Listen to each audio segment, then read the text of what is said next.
Welcome back to stage 2 of the SCX24 Gladiator build. And you can see here I've got a few parts out here ready to start out. And unlike usual, I'm not going to lay everything out because this may change depending on a few things. So first thing I've got here is this really nice Coda Racing metal bumper set in gray, front and rear, full set. I actually ordered this with the Gladiator before I'd even gotten it. So of course, upon receiving the Gladiator, you can understand my disappointment when it mounts in a totally different way than standard rear bumpers. So this bumper does not just bolt on, and the front as well was a little disappointing. You can see here, I'll get it out in a second, but you can see it bolts straight to the frame right there. It does not have the posts. So there's no forward or backwards adjustability. And that also means that I cannot lose the drop down brackets in the front. I usually get rid of those Jeep only brackets that drop the bumper, so I can raise it up and mount it coming off the frame. But doing that, you still end up using the standard bumper bracket right there that it mounts to. You just move that to the frame. So these Coda Racing are not going to allow for that. So I'm going to have to leave the front bumper in the drop down position, which I'm okay with because of all the clearance I've got with the portals. I think that's fine. But the rear is another story. The rear is something I'm going to have to look at modifying and seeing if I can get to fit. So that's why I picked up this extra axial rear bumper mount hinge. And of course I've got my clear body here, which should make popping any holes, doing any fitment in the rear a little bit easier since I can see through it. So this is going to be the first step, is seeing if I can modify this bracket and hinge to receive a standard bumper. And that will let me know if I'm going to use this bumper set. And if I can't do that, I'm not going to use this set. I'll save it and I'll go a different route on bumpers, so that's going to change. So that's why I don't have everything laid out here, because this is kind of a choose your own adventure. We'll see how one thing goes, and then we'll turn the page and make a choice. All right, got all the bumper pieces out here, and got the stock front bumper off, and so you can see these brackets on the side. I usually take these off and just move this cross member directly to the frame, similar to the deadbolt front bumper. And I went ahead and tossed this on here. So this is what I was saying, that this mounts directly to the frame. There's no post, so there's no forward backward adjustment. So it mounts where it mounts, which is unfortunate. I mean, I like the height, but I do not like the fact that I can't pull it out because no room for servo horn adjustment, A, and B, the body won't close. So I keep waiting for somebody to make straight bumper bracket extensions instead of the drop downs to give you a little more adjustability on the standard bumpers, but nobody's made that yet, which is odd because that's something I would use on every build almost. So anyways, this bumper looks good as far as the width. I love the gray color with the blue. I think it'll go good if I paint the body. So the big question is this rear, which I've got out with the stock.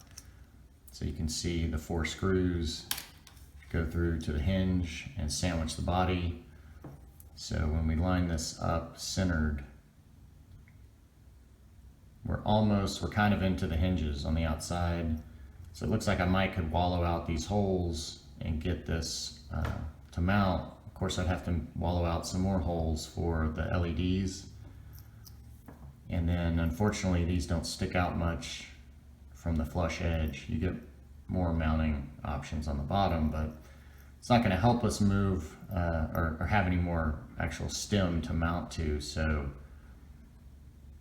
I mean, we're looking at it right there. It's basically the thickness of that hinge. So I'm not sure that this is going to work without just shoe gooing it in and just kind of having a permanent deal.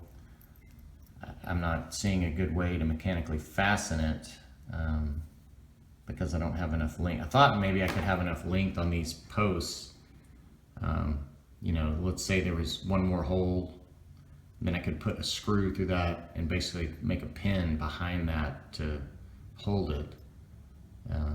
So anyways, this bumper set may be saved for a later use, but I'm going to think on this for a second, see if I get anywhere with any ideas, and then we'll see. Okay, here's a quick shot of it installed on the front drop-down brackets. So you can see that servo horn clearance has plenty of room, and the body of course closes, so that works out really great on the front end, fills it out nicely. I really like that gray finish. I'm really hoping I can figure something out and get that rear to work, but not unhappy at all with having to leave the drop-down brackets on the front on this Gladiator, because you can see I've got plenty of ground clearance with these portals. So front end is awesome. Let's hope the rear can work out. Okay, back a little update. You can see I've got the bumper on there. You can also see I decided to go with the blue body, and I chose it because if I'm going to do some hacking and experimenting, might as well use the body I didn't put a lot of time in. And this bumper is raised up from the stock location. You can see there the bracket holes. So this basically mounts in above the brackets. You can also see the width is a little bit narrower, so it starts to curve in a little sooner. But I think once I get some double side in there to attach it, I think that'll be all right. You can just kind of see the gaps on the side, but it really doesn't bother me from the side view. It's very minimal. So you can see there's where I'm coming through. So what I did was, you can see I taped it obviously, and right now it's just friction fit. And I mounted the hinge to the outside so I could trace it, and then I kind of had this one to kind of mock up to see where I needed the holes, and the clear one, so that made it easy, basically right in those corners above the bracket. So now I need to get the LED light holes in there, and then I should still be able to screw through from the inside, and I'll just use these little micro nuts, and I'm only going to use the 2 inner mount points because they will actually nest right in here in this little nest out. The outside ones won't. There's nowhere for them. They'll hit the actual bumper, I think. So it just works out. You can see those pockets are right above those mount points, so that will work out nicely. Still mechanically fastened, and then the bumper will be just some 3M double side, and then the lights coming through, and potentially I could maybe mechanically fasten with those LED screws back through the body, but I don't know if I can get that precise without having a clear body to see exactly where I need those holes. I may just have to kind of wallow out a oval, but that's the next step, is getting a few more holes popped in here, and then we'll have a matching bumper set. And here we are with a successfully mounted rear bumper. So I've got the matching gray Coda Racing metal on the front and rear now. So that came out great. I think once I trim the bottom of the body and the mount underneath, I think it'll be perfect. May give me a little more departure angle as well. So it's tucked up nice and tight. And I was able to mechanically fasten the bumper as well, and you can see the panhead screws there for the body mount hinge. So let me pull this body off, and let's see if I can get you a good shot in here. As you can see, the little micro nuts I used on the inside, and they kind of sit in a recess on that hinge. And then there's the little screws next to the open LED holes that are pinching the body and mounting the bumper. So the hinge and the bumper are both mechanically fastened. So I'll just have to see on the LEDs if those are going to go in the bumper first, and then I slide the wires through and mount the bumper and fasten it, or if I open up those holes a little more and just install the LEDs I'll just have to see when I get to that step, but I'm pretty happy right now that I've got this matching set working for this, and I think it looks great with the blue. So being that I'm sticking with this blue body, I think the next stage is going to be getting off some of this horrible sticker work. These hinges, like I love the hinge stickers, but not all the hanging off. I mean, it's just horrible. This is one of the worst sticker jobs I've seen on an axial. The Rubicon is bubbling at the edges. You know, luckily the front marker ones, the headlights look good. The windows really aren't bad. The tailgate is horrible. Both of those are off center and both are a little crooked. The rear tail lights, as always, look awful with all that clear hanging off. So, of course, I do have a sticker sheet for this guy. So I could pull from that and replace some of these. And then I think I'm just going to lose some of these. And then I'm going to come back and do a little paint detail, I think, on the exterior. So I think that's the next step, is just pre-prepping this body or re-prepping it to move forward.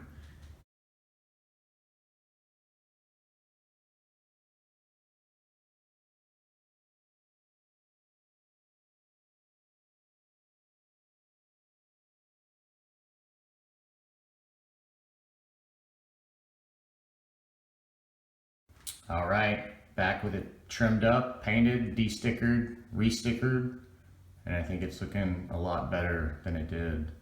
You can see I had a lot of JLU and a couple C10 sticker sheets from prior builds, so I had a lot to pull from to replace. I was hoping to replace the windows with clear, but they're a different size. They're a little wider, a little taller. But other than that, was able to replace everything. The grill stickers, I left that grill sticker on there. And of course I left the headlights and these front on there. But everything else looks much cleaner. All cut out really close. And the rear tail lights, of course, are longer than the JLU stickers, so I left those on and just took an X-Acto, trimmed off all the kind of junk clear border, so those look really nice. And then you'll notice this addition. So that is a rear tail light from the C10. So I robbed that from the sticker and turned it horizontal, kind of trimmed it up a little bit. Give me a high third brake light. So I think that's looking really nice. And then body-wise, you can see I clearanced for my maximum lock to lock, and then full compression there. So that's just perfect on both sides. And then of course the rear didn't need any trimming at all. And then I added this little back black piece under the bumper. I also trimmed this up as close to as I could get to that supporting bar behind there, but I think now that'll just kind of go away under the bumper. So anyways, moving on now, I think the next thing is to start getting a little body detail on there. And I've got these door handles for the JLU that I usually get from Shapeways. So I'll be using those, and then I've got these screws just from metricscrews.com, these 1.4 by 1.5 wafer head, just super tiny. And then my template that I've kept and reused, I can just hold this up and mark it. Makes it really quick and easy now. So I'm going to get those on, and then we've got some more little details to add to the body and a few more little surprises.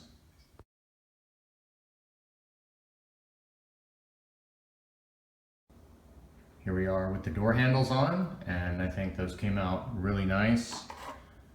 As always, I really like that Shapeways product. Just super nice. You can see the little wafer head screws there on the inside, but very easy, especially with that little template. So I gotta say, this body's looking about 100% better than it did a few moments ago for you, and it's been a little longer for me. But what you're looking at here is kind of the next step. So off camera, I've been playing around with the LEDs and kind of the electronics to make sure everything is going to work how I wanted it to. So first off here, we're going to jump into the rack, which is CChand. It's actually made for the C10.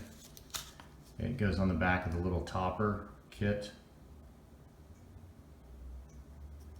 But I also, this is one of those I ordered when I got the Gladiator before I'd even received it, but just thinking this looks about right, and it is almost perfect. It's just not wide enough as far as the feet. They have kind of a curvature. So I'm going to see if I can take a heat gun and flatten those out a little bit more so it will actually sit down and I can screw those in easily. And then the second little bit here is from Little Guy Racing. This is a 60mm light bar, which is basically just like the one I put on my deadbolt, a little bit longer, and it doesn't have the deadbolt specific notches for the cage. But other than that, looks like the same Chinese little light bar. But what is unique that they offer are several different mount options, and this one is just the generic roof mount, not specific to any model. So it comes with this nice little spacer you can leave in there or cut away after you've mounted it, but it helps actually set these on and get them in the right spot. So that should be easy to mount. So that's going to go as far forward as I can get it. And then I think just from mocking it up, I'm going to have a little of this roof rack kind of extending back off the cab. But I think it'll look pretty good from kind of the way I've mocked it up. You can see here it doesn't want to sit on top, it wants to roll to the side. You got to get it just perfect, but that's kind of what it's going to look like, although it'll be a little bit lower on the roof. Just a quick in progress shot here. So I've got the light bar brackets mounted, I've just got it mocked in right now.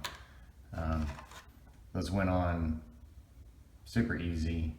Just had to put some tape on that bar that was connecting them to kind of hold them in place. They're kind of floppy, but basically took them to the edge of where the detachable roof would be. And then, let's see if this will focus. I was able to get the heat gun and flatten these out. So these sit a lot better now on this roof. So then I think I'm going to again hit this, align them with this vertical back line of the roof.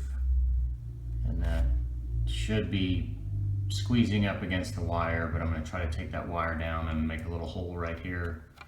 And I can always notch this rack, but it should be sitting about like that. And that's the height. So I think that'll be a nice flat rack look there with the light. Looks really good with no rack, but with the light, I think this will be a nice little addition here. So I'm going to go ahead and see if I can't get this rack on there, pop that hole, route that wire, and then we'll see what's next. Quick installed look here. Rack screwed on, went on just as I was envisioning it. I did have to take out a little plastic under this rack to kind of nest those wires, that kind of bulk of wires that comes out right there, but you really can't even see it. So nice and low, and a little sticks off the back, but I think that came out great. So nice low pro rack, which is sweet. So we're going to set the body aside and we're going to jump back to the chassis. So what you're looking at here is several Fender options. So again, when I ordered this Gladiator, there wasn't really anything on the market, so I went ahead and ordered these inner fenders from Club5 for the JLU. And the thinking was, since these are separated, I could, mount them appropriately and then figure out the center transmission skid or slider frame skid to fill in. So these come with rock lights, which is kind of neat. I've never done that before. So I've got this set.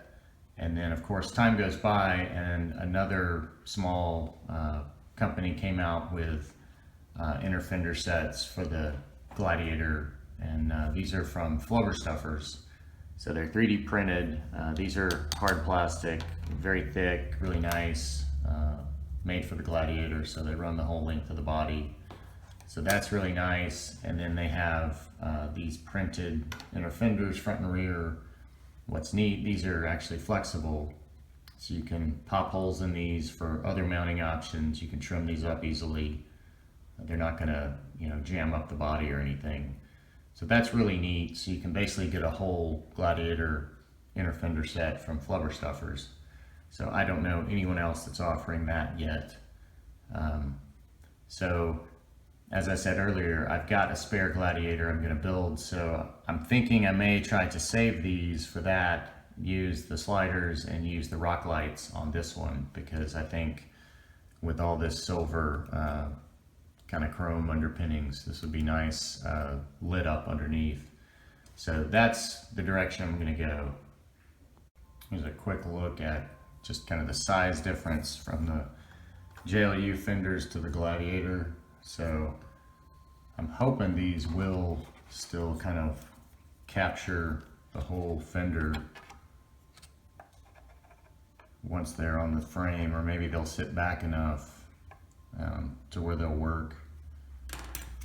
But you can see these are quite a bit bigger, and they follow all the way down. So I think this set is going to be really nice paired up with their rock sliders. I think you're going to get the full continuous pan look. I think I'm going to end up with it a little more broken up with this, but you can see it's got these little notch outs for the rock lights, and this is actually the cap on just pegs you cut off. This is all clipped off, so your rock light shines through and this cap caps it. So it ought to be a neat system. If it doesn't work, I could always save this for a JLU and fall back on these and not use rock lights, or potentially, I guess I could potentially look at mounting these myself. But anyways, that's kind of the quick comparison of the two types here. The other option would be the JLU CChand inner fenders, which I bought a set of those too, thinking, I could just run the front half and chop it and not have inner fenders in the rear, or modify and move the rest of it back. But these are already cut up, so I think these are going to be the starting point. A little update on the progress here. So these front fenders went in, no modification. They have 2 screw points at the bumper mount and at the ESC tray, and they just loop up over the body mount, shock mount point. So you can see it right there, just 2 mount points. And then the rears, I did have to modify the little notch out here at the shock, or I guess typically that would be the body mount bracket on the frame. And then I had to add another hole at the rear next to that slot. The slot actually ends up past the frame, so I had to add a hole to basically pick up this hinge point screw on the frame. So other than that, pretty easy modification. So I'm going to pop this rear on there, and we'll get a completed look. And of course the sides went on, no modification, so those are really nice. So give me just a second. Here we are with the completed look. Got those nice long frame tray sliders all the way down the length of the cab. That is nice. And those fenders lined up well. You can just see a little edge here, but that's only because I trimmed that front fender back. And then of course, here's the shot without the body. So you can see these fenders leave a little gap there, but you can't really notice that from the outside. And then one other thing I did have to do was, I said I didn't have to modify the front fenders. When I got to this side, you can see I did have to cut out for this ESC receiver because it's off center, so it protrudes over. So I just clearance that, and then these shocks were binding, and it's basically the black housing was compressing against this, so I just clipped that corner off a triangle there. So now these can move. They're not getting pinched up here at the top. But other than that, super smooth install. They look really clean, so let's move on to the next thing. Here it is with the body on, and man, does that look good. That body sits right down there and the sliders, and that actually tucks right up to the edge of the door, like the door line. So initially I couldn't get it closed. I had to cut off that little strip of plastic along the sides. It kind of turns inward. It hangs below the rear fender flare. So once I did that, I was able to get the body to shut. Man, that rear bumper, it's hard to even tell if there's any plastic hanging down since it's painted black, and it just goes away. That third brake light ties it all together. Man, looking super good. I'm very happy with it. I think that's going to do it for stage 2. I know what's ahead and there's a lot left, so I think this is already going long. So in the interest of keeping it somewhat short, I'm going to save the lighting and the remaining details and a few little surprises for stage 3. So stay tuned for that. But I will leave you with one little look ahead. Pop this guy on there. What do you think about that? So that's something I've been thinking about from the get-go. But I didn't know if I was going to do black or chrome. So I've got both. But I'm kind of liking the chrome, kind of tying that underside chassis and the wheels, bringing that all together, and it goes nice with the blue. So anyways, let me know what you think about that in the comments, and maybe I will have made a decision on the roll bar color by stage 3. But thanks for watching, and stay tuned for more.